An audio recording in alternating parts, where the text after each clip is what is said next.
میرے مذاق کے جنوں پہ لیکن تمہاری زلفوں کی برہمی کا سوال ہے۔ ابھی تو دامن چھڑا رہے ہو، بگڑ کے قابل سے جا رہے ہو، مگر کبھی دل کی دھڑکنوں میں شریک پایا تو کیا کرو۔ یہ قابل صاحب کی وہ غزل تھی جس نے تہلکہ من پہنچا دیا، اور اس دن سے مجھے شعر و شاعری ادب کی طرف روشنائی کا موقع ملا،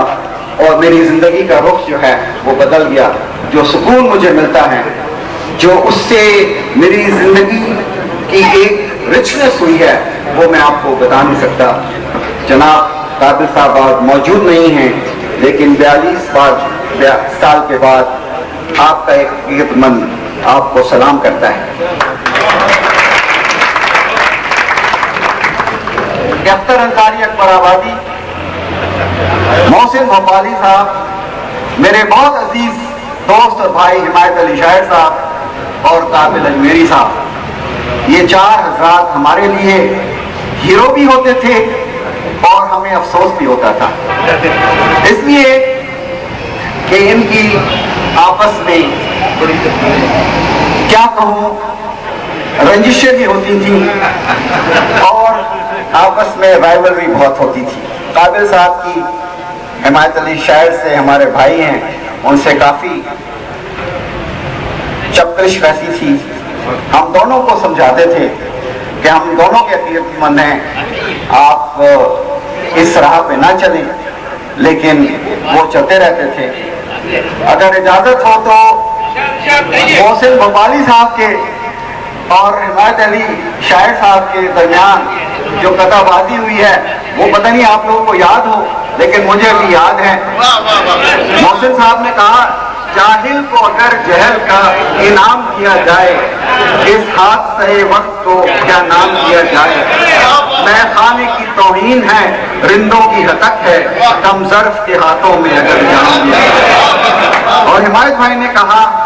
اس دشت سخن میں کوئی کیا پھول کھلائے، چمکی جو ذرا دھوپ تو جلنے لگے سائے،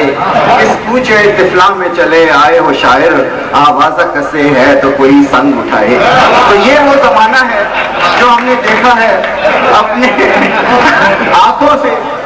اور اپنے کانوں سے سنا ہے، اور ہم بڑی کوشش کرتے رہے کہ یہ جو اختلافات ہیں، جو پبلک آؤٹ پسٹ ہیں ایک دوسرے کے، اس میں کچھ کمی محسوس ہو، کچھ کمی ہو۔ اس کے بعد میں کینیڈا چلا گیا، اور جب کینیڈا سے واپس آیا تو مجھے پتا چلا کہ قابل اجمیری صاحب جو ہیں، وہ مجھے پتا تھا کہ وہ ٹی وی سینیٹوریم میں کوئٹہ گئے ہیں، اور مجھے امید تھی کہ ٹی وی سینیٹوریم میں لوگ ہو جاتے ہیں دوبارہ صحت یاب، تو میری دعائیں تھیں کہ وہ صحت یاب ہو جائیں گے۔ جب میں واپس آیا تو اس وقت مجھے یہ پتا چلا کہ قابل صاحب جو ہیں وہ ہم کو چھوڑ کے چلے گئے ہیں 31 سال کی عمر میں، لیکن ان کی شاعری کی عظمت یہ ہے کہ آج 2005 میں بھی ہم ان کو یاد کر رہے ہیں، اور ہم ہی یاد نہیں کر رہے ہیں، جیسے کہ سحر انصاری صاحب نے، احمد رئیس صاحب نے اور امین الدین صاحب نے بتایا کہ ان کی شاعری کے چرچے تو ہندوستان، پاکستان، بلکہ امریکہ، ہر جگہ پہ جہاں اردو دان ہیں وہاں موجود ہیں، اور یہی ان کی عظمت کا ایک عالی شان اعتراف ہے کہ اس زمانے میں بھی اگر ان کے اوپر سنگ اٹھائے گئے، لیکن زمانے نے ثابت کر دیا کہ وہ ایک بہت بڑے، بہت عظیم شاعر تھے۔ میں محسن بھوپالی صاحب کے اور آپ کے درمیان نہیں آنا چاہتا، صرف میں یہ کہنا چاہتا ہوں، نہ میں کوئی عالم ہوں اس میں، لیکن جو مجھے ذہنی اور روحانی خوشی ہوتی ہے قابل اجمیری کے کلام پڑھنے سے، وہ میں آپ کو بیان نہیں کر سکتا۔ میری دعائیں ہیں کہ ظفر قابل صاحب جو ہیں